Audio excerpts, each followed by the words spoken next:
ఇంగ్లాండ్తో రాజ్కోట్ వేదికగా జరుగుతున్న మూడో టెస్ట్ నుంచి team India veteran spinner Ravichandran Ashwin medical emergency కారణంగా తప్పుకున్నాడు. అతని తల్లి అనారోగ్యంతో బాధపడుతుండటంతో అశ్విన్ జట్టును వీడి చెన్నై వెళ్లాడు. ఈ విషయాన్ని బీసీసీఐ సైతం ధృవీకరించింది.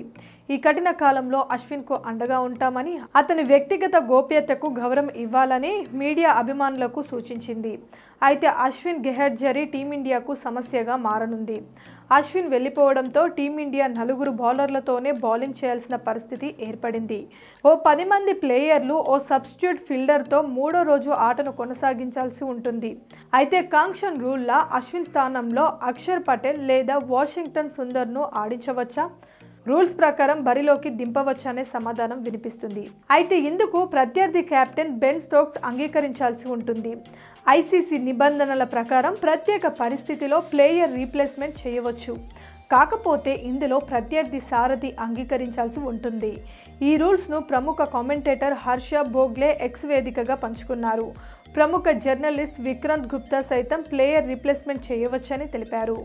బెన్ స్టోక్స్ ఇంగ్లాండ్ మేనేజ్మెంట్ మానవతా దృక్పథంలో ప్లేయర్ రీప్లేస్మెంట్కు అంగీకరిస్తే అశ్విన్ స్థానంలో మరో ప్లేయర్ను బరిలోకి దించవచ్చు, లేకపోతే సబ్స్టిట్యూట్ ప్లేయర్తో ఆడాల్సి ఉంటుంది.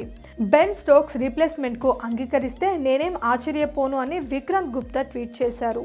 ప్రత్యర్థి కెప్టెన్ అంగీకరిస్తే రీప్లేస్మెంట్ ప్లేయర్ బరిలోకి దిగవచ్చు. అయితే ఒరిజినల్ ప్లేయర్ అప్పటికే బ్యాటింగ్ చేసి ఉంటే మాత్రం రీప్లేస్మెంట్ ప్లేయర్ మళ్ళీ బ్యాటింగ్ చేయకూడదు.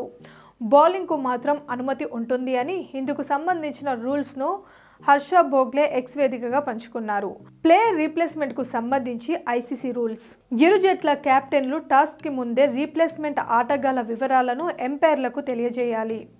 ప్రత్యర్థి కెప్టెన్ అంగీకారం లేకుండా ఆటగాడి రీప్లేస్మెంట్ సాధ్యం కాదు. రీప్లేస్మెంట్ ఆటగాళ్లు ఒరిజినల్ ప్లేయర్కు ప్రత్యామ్నాయంగా మాత్రమే ఉండాలి. ఒరిజినల్ బ్యాటర్ బ్యాటింగ్ చేసి ఉంటే రీప్లేస్మెంట్ ప్లేయర్ బ్యాటింగ్ చేయడానికి వీలు లేదు.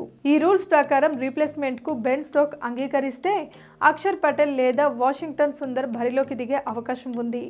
అయితే టాస్ సమయంలో ఈ ఇద్దరి పేర్లను టీమిండియా నామినేట్ చేస్తేనే అవకాశం ఉంటుంది. బెంచ్ ఆటగాళ్లుగా సుందర్, అక్షర్తో పాటు శ్రీకర్ భరత్, దేవదత్ పడిక్కల్ కొనసాగుతున్నారు. Please subscribe Pragna Media. Please like, share, subscribe to Pragna Media. Pragna Media, please do like, share and subscribe. Please subscribe to Pragna Media. Please like, share and comment if you like the video. Pragna Media.